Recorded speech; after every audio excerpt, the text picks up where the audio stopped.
Ça tourne. Alors, Joséphine, si tu devais définir ta vie sexuelle, passé, présent, futur. C'est une question compliquée. Est-ce qu'on peut définir une vie sexuelle? Je-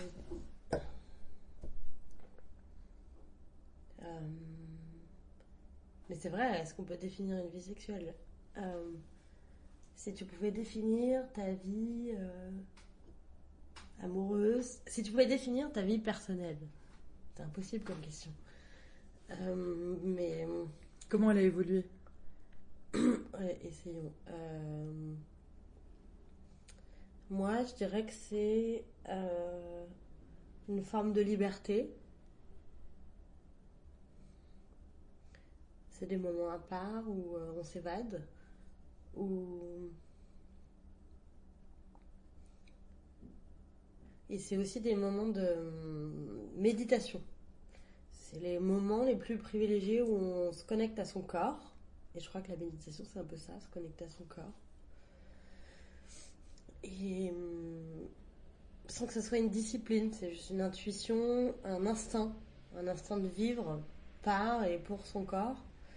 Et de profiter, de jouir. Et alors, c'est aussi un étonnement, puisque quand on parle de jouir, une fois la jouissance arrivée, il y a cette petite mort qui est là, qui arrive, dont on profite pendant quelques secondes, quelques minutes, et puis après on passe à autre chose. Mais parfois, pendant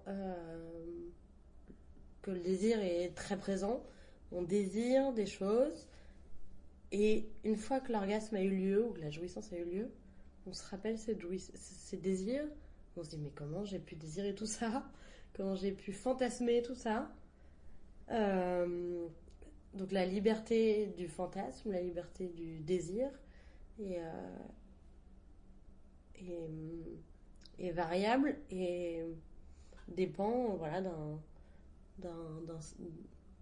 d'une volonté d'essence qui, une fois assouvie, la raison revenant, on la comprend plus très bien. Donc pour synthétiser, c'est une liberté.